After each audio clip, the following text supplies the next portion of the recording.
Namaskar. I'm Rohit. I'm an engineer from IIT Bombay. I'm running a business which has nothing to do with engineering. Being an IITian, we love to sell dreams, specifically technology dreams. And a lot of my team members, the investor fraternity, believe that we are the smartest one to build this visionary technology. If you don't go outside and tell anyone else, I'll tell you the truth, we are not. But what I believe here is we are capable. We have some faith. We have a never die attitude. We have achieved something which was difficult to achieve in the past. And that never die attitude is something that helps us go ahead. Right? It's strange what belief can achieve for you. So today I'm going to speak about what are the key factors that have helped me as an entrepreneur to break different hurdles and go ahead, moving closer and closer to success. Yes, I have topped my school. Yes, I've gone to IIT. I've done a course from Stanford. I'm running a multi-million-dollar business today. But trust me, I wasn't the most intelligent one. Right? Probably I have one of the lowest IQs around in the room today. I was an introvert guy, shy, going in my own cocoon. I was not able to speak to people easily, faced a lot of problems. Essentially, I had no special skills. Right? But what I had at that point in time and what I have even today is a determination to win. Right? So if I know I have to achieve something, I'll go after it and I'll ensure I get it. Right? So there is one dialogue from a famous movie that uh, don't underestimate the power of a common man. Right? So what I believe and I take from that phrase is don't underestimate the power of a determined individual. Right? So if I'm determined to get it, I will get it. So in that journey, I'll just go back in time and explain how my childhood was. Right? I was born dark with a lot of skin issues. It wasn't easy for me to really fit into a social circle. The only thing that allowed me to go and be there with the audience was sports. I excelled in sports. I was a loser at academics, right? Unlike what my profile says. But a couple of years later, although the school wanted me to retain and represent them in sports, I had an asthma attack and I kept having it again and again and again to a level that I could possibly not participate in any form of sports. So I had to give up. Right? And when that happened as a child, it really affects you. I came back and I was still wondering what else can I do? Because I used to feel very, very shy and going out and talking to friends because I was good for nothing. Right? And I couldn't do much. The next thing which was in front of me was I can sit back at home. I have a lot of medical issues. But the core and the more important thing was, can I achieve something in ACADS? The first answer that I had internally was no. Look, I don't know how to speak well. I used to stammer. What am I going to do in this?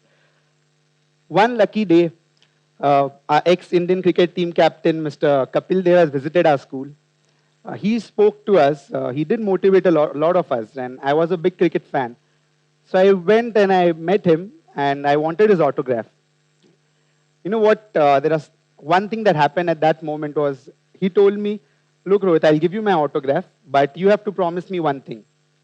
That one thing was, this is your last autograph that you'll take. If it happens to be after this, you have to be the one giving the autograph. Right? Sometimes some words just stay with you. I was a kid, but these words still stay with me, and I'm very strongly believer of what I've promised to anyone, right? So these are the words that helped me move ahead.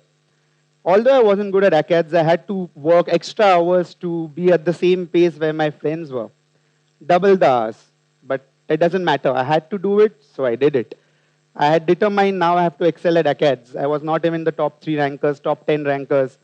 To speak English, I had to find friends who could talk to me in English outside. But nonetheless, I was determined that I have to excel. I used to study extra hours. Being part of Indian families, a lot of you will understand, festivities take a lot.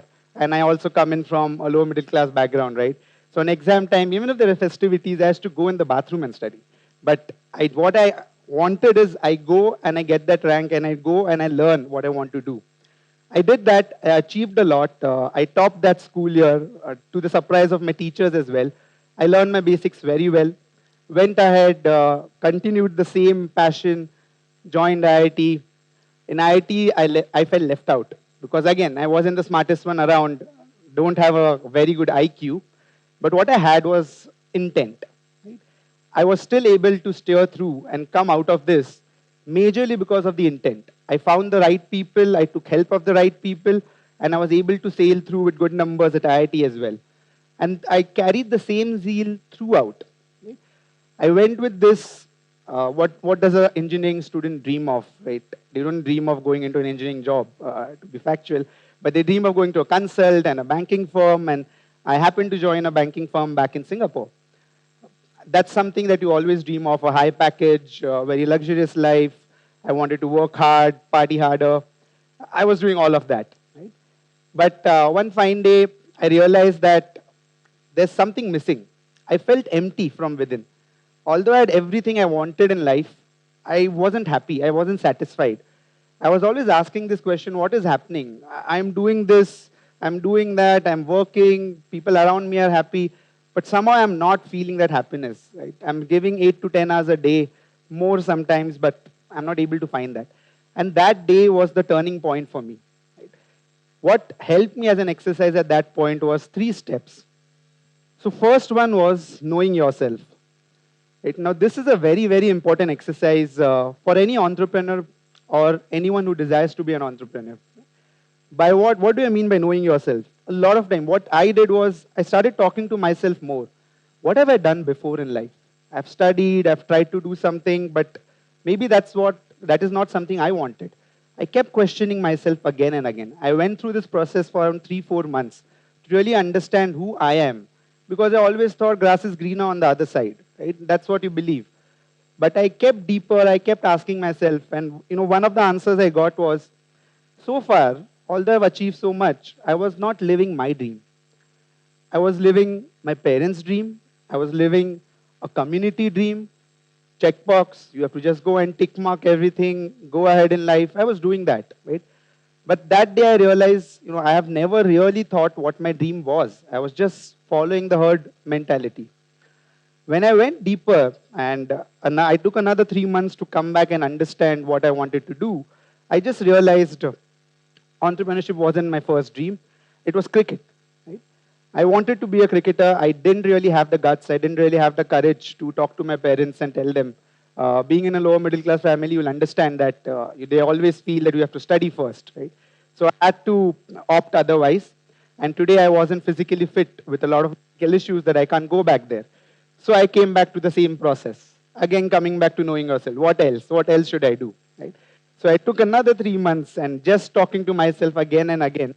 And I understood I wanted to start something which has a long-lasting impact on the society, but I wanted to do it myself. I didn't want someone else to start this, because I believe that if I am the one who is going to do it, I will follow it through and ensure that it happens. Right?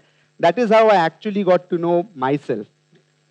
Second most important thing here is, even though if you know yourself, do you have the courage? Do you have a fearless attitude? In an Indian context, in an entrepreneurship language, I would say jigra. Right? We use that term quite commonly. Although I knew what I wanted to do, that day I started my first company while I was still working at the bank. Right? Again, I didn't have the courage to leave my bank because that was an income. I started a company, I raised some funds in it.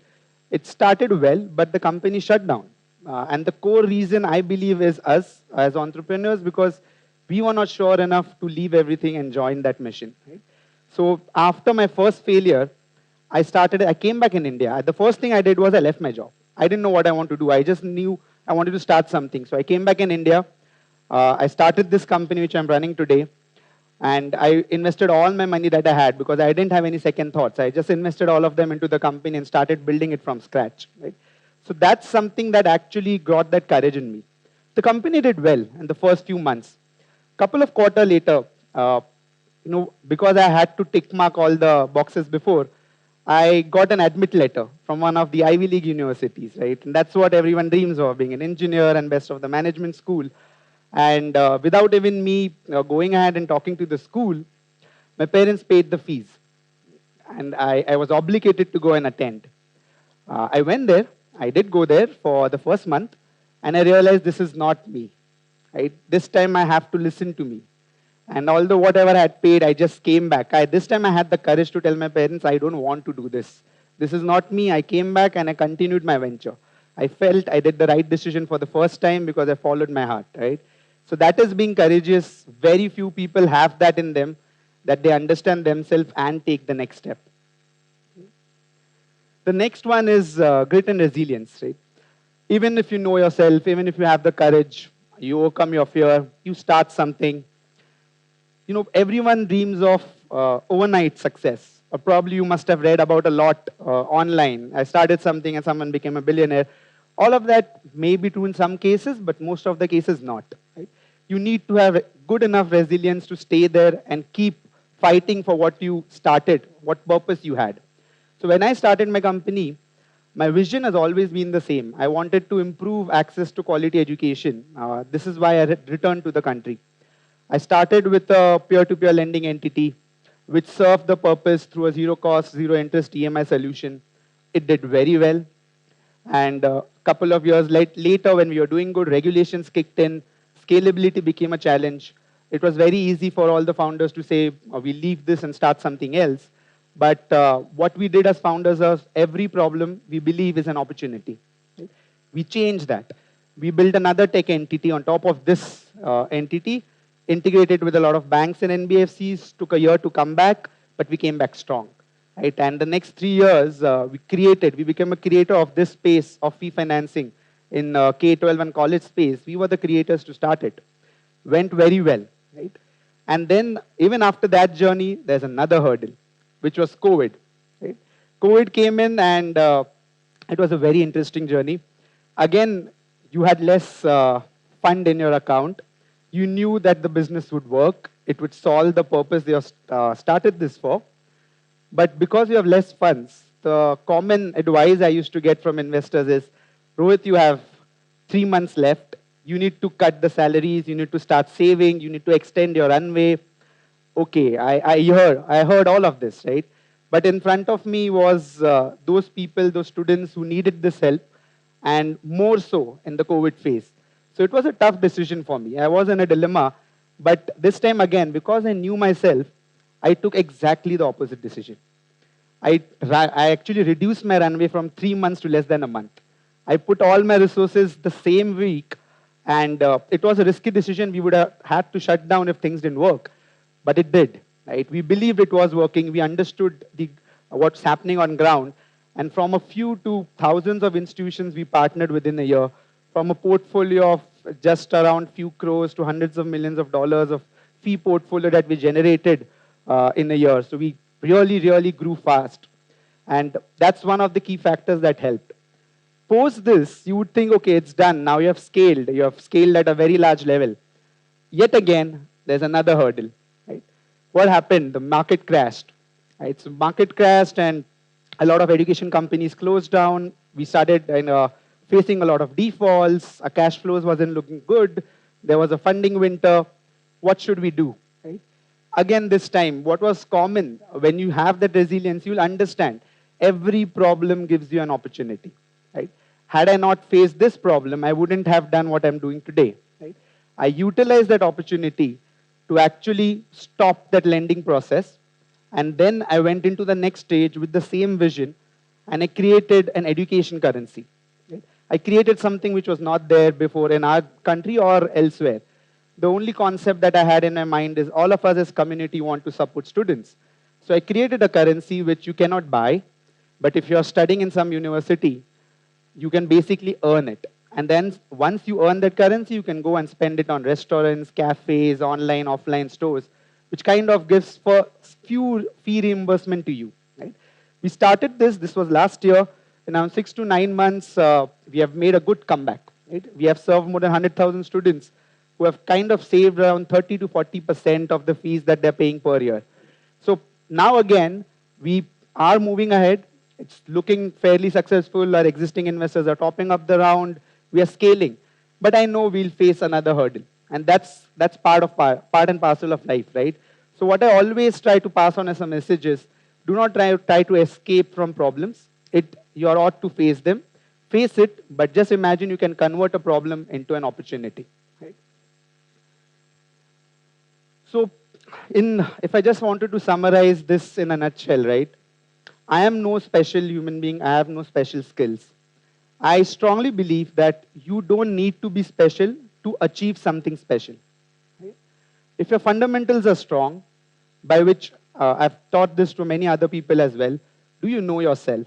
Right? Do you know what you want to do in life? Do you know your purpose? Are you clear?